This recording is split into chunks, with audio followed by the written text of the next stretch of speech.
And you have, oh my God. Ugh. Thank you very much. My mom's gonna freak out. Thank you so much. I don't know what to say. Thank you. Thank you. Thank you. Thank you. Are you ready to experience a roller coaster of emotions where one esteemed CEO goes undercover in his very own company? The CEO of Belfor, the world's largest disaster restoration company, poses as an unemployed insurance salesman looking for a new line of work. Guys, you have to see this unforgettable episode in its entirety because it will leave a lasting imprint on your senses.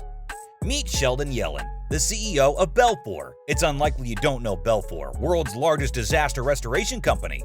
So what happened is Tom Kelly, the undercover identity of Sheldon, reached Norfolk, Virginia to clean and repair homes where he met Joe, an employee who was competent, polite, hardworking, and had a ton of charisma. What more could you want from an employee, right? Hello. Hi, Joe. Hey. Hi, Tom Kelly. How are you? All right, okay. Tom got to know Joe as their project progressed, and he was already taken aback by his demeanor and aura. Tom became breathless as they began the disassembling work, because who does things like that from behind the CEO's desk, huh? I've done quite a few things. What'd you do before this? General contractor in the state of Virginia. I worked for a fella for 3 years, and then I said, well, you know what, I think I can do it on my own. Well, on a breather, Tom seized the opportunity to learn more about Joe's life story. Apparently, Joe had a ton of difficulties. Huge amounts of debts because of his previous business and how things got really difficult for him to manage everything. So what did Joe do? He took on multiple side jobs to fulfill the basic needs. He was unshakable in his desire to provide for his 2 children. What motivates you for all that? Here, these are my 2 kids. That's Natasha, 14, and that's Hunter. He's 9. And that's how you identify a responsible and dutiful man. As they had an emotional chat, the one thing Tom understood about Joe was that he was a rock. Despite all these challenges, Joe was amazingly motivated and persistent. I mean, just take a look at this guy. So how much work is there here, though? What if there's not a leak tomorrow? Then I'll hustle. So you run more than one job at a time? Oh, yeah. In this deep moment of empathy and understanding, Tom took the upfront decision of offering Joe a promotion that he deserved. Who wouldn't love to help a person who is so driven and ready to take on challenges, right? And I really like you to spend your time and energy securing work for Belfor in the future. And so I would like to promote you to project manager. I'm in. I want to advance you $10,000 on your commissions that I know you'll be making as a project manager. It's amazing. I'd like to give you an additional bonus of $10,000 for yourself as well.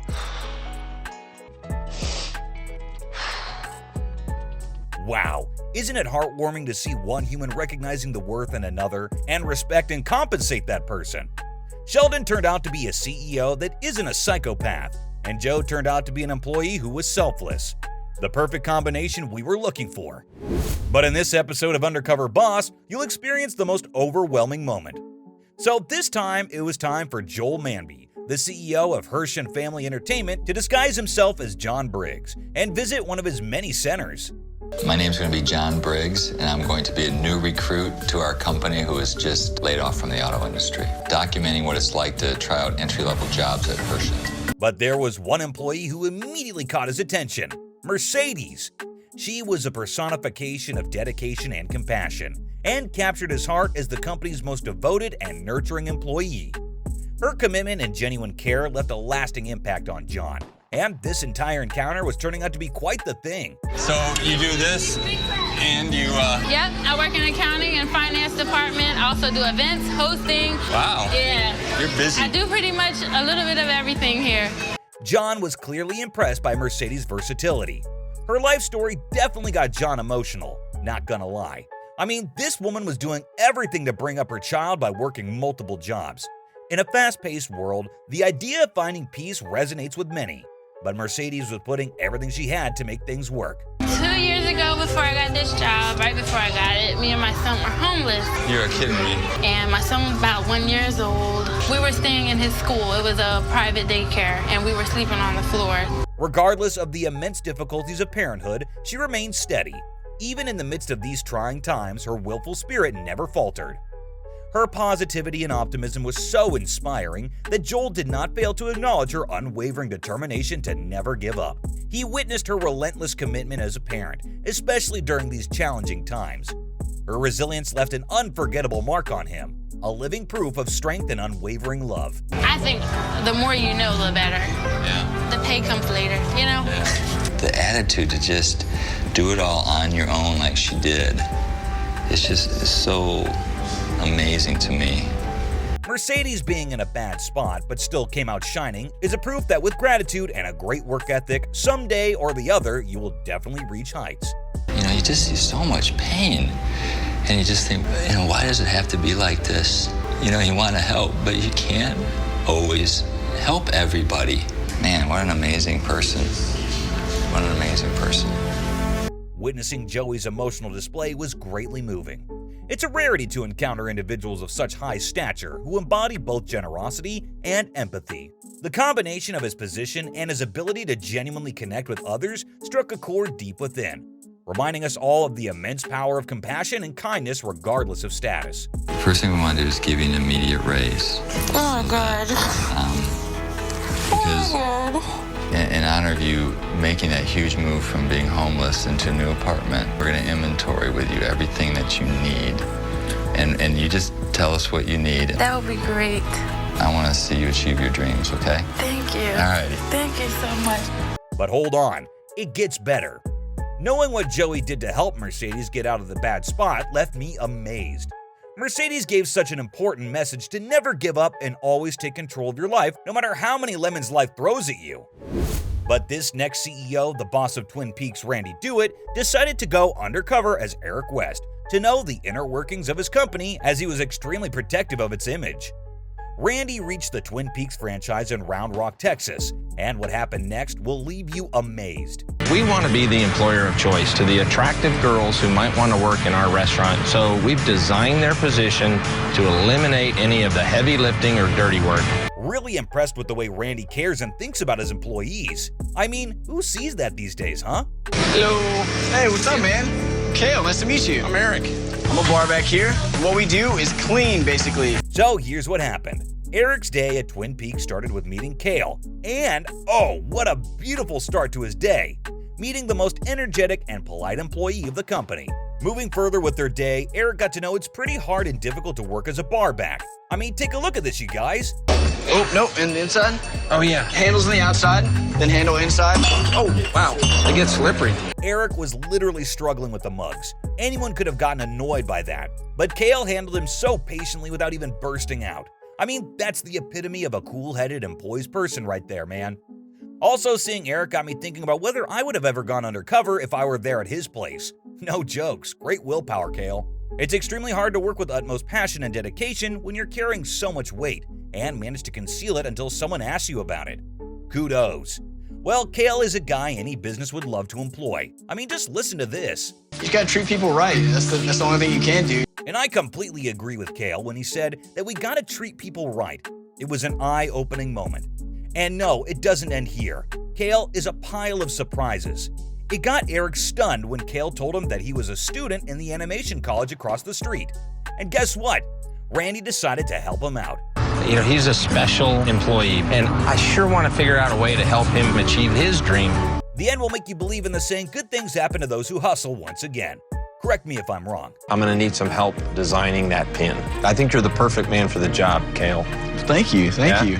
And we're going to pay you for that, too. Whoa. I want our marketing department to know what you're capable of. I knew no one would because we just saw what happened to Eric's goodwill and strong determination. I'm going to make sure you don't have to pay that loan back. All $53,000 of it. And you didn't have, oh my God. Thank you very much. Randy's one act of kindness brought such a huge impact on Kale. He ultimately found his peace of mind after struggling to make ends meet for so long. But in this next episode of Undercover Boss, the CEO of Dippin Dots, Scott Fisher, went undercover to see where the stress points were at his company. Scott Fisher disguised himself as Brad and reached Kentucky Kingdom. Today, I'm here at Kentucky Kingdom in Louisville, Kentucky to work with Bailey. It is here where he met Bailey, a 19-year-old girl working as a supervisor of food and beverage. Hey, Bailey. I'm Brad. Hi, nice to meet you. Her attention to detail was truly inspiring, even noticing when Brad inadvertently wore his badge on the wrong side. She possessed a remarkable understanding of the company's rules and regulations. This unwavering commitment to excellence showcased her dedication, setting her apart as a remarkable individual. What do you think? How do I look? You look great. Just, can you move your badge to that side so you can see Kentucky Kingdom?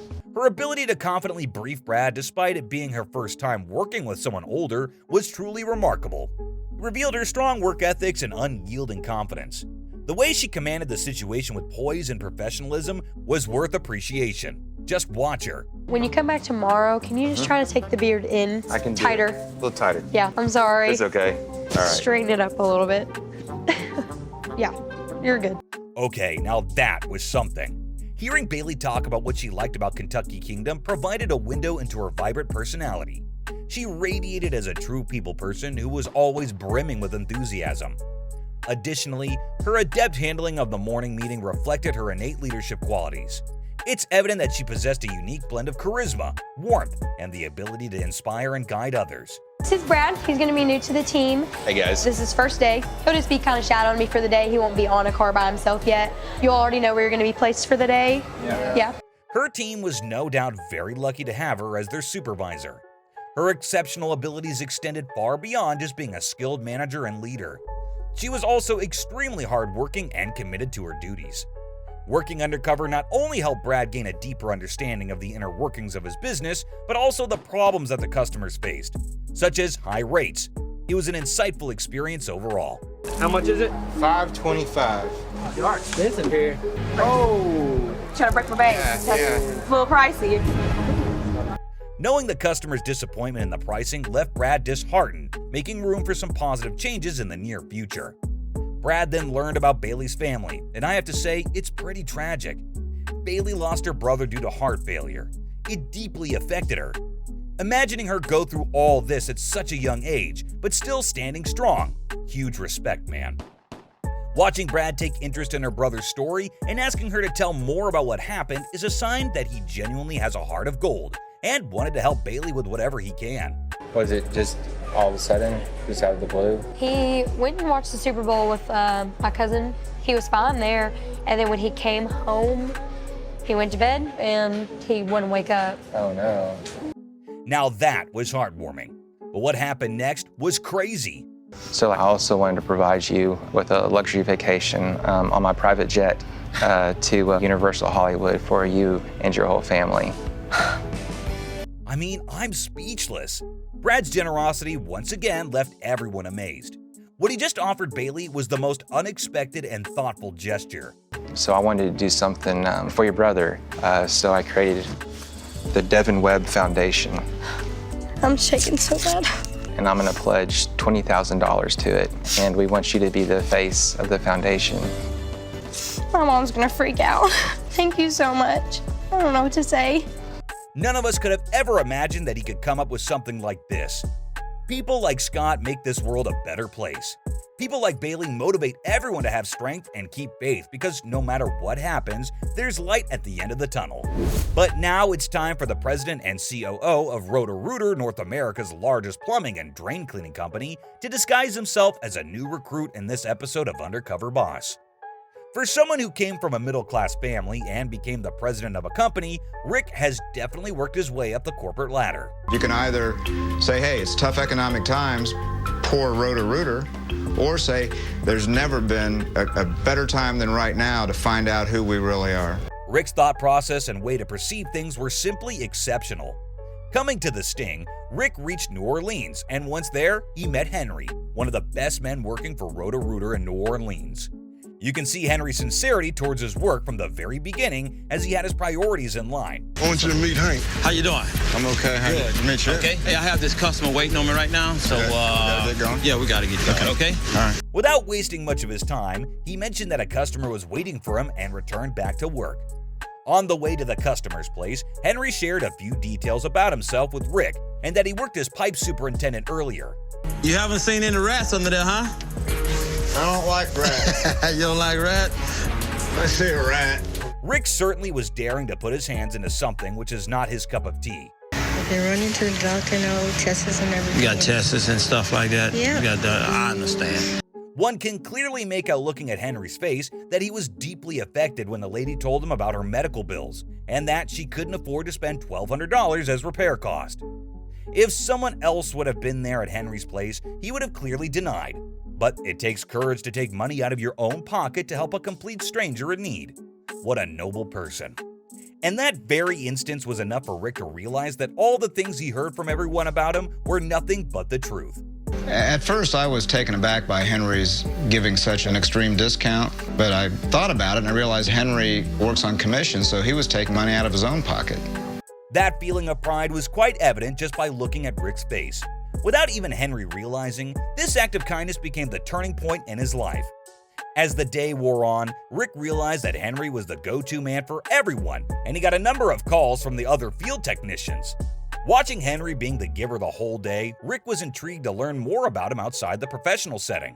I decided to come along to the basketball practice. I watched Henry give and give and give all day. I want to see Henry outside of this environment. Since we had to work late today, she picked the kids up and So if you didn't bring them, they wouldn't... Right, some of them wouldn't get here, exactly. Everyone deserves to have a partner like Pat, being the biggest cheerleader, always encouraging and helping in whatever they can just so you can have a peaceful night's sleep.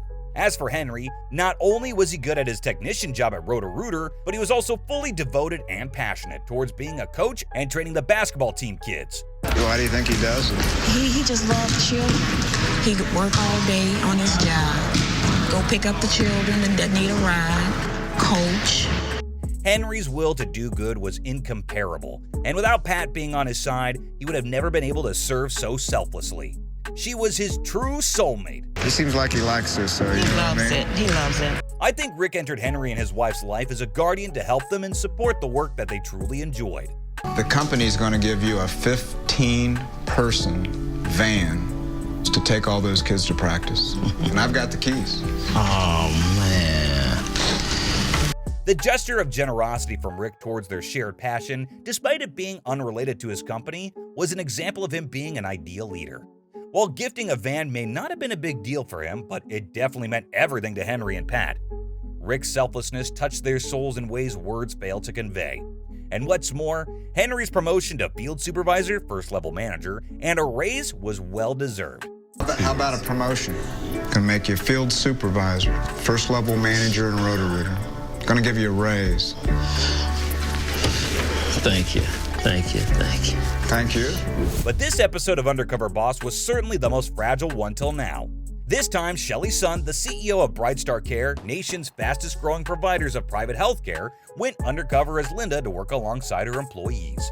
Shelly reached her nursing home in Oakland, Northern California, where she met Arlene, the certified nursing assistant. And I can't tell you how special this episode is going to be. It felt very gratifying to be able to do something for him as simple as combing his hair and blow drying his hair. I mean, it felt good and doing something for him that he might not be able to do for himself. It just melts my heart watching them take care of people so naturally. And of all people, Arlene was so natural. Everyone was so comfortable with Arlene, who was truly a delight to watch, but Linda was no less too.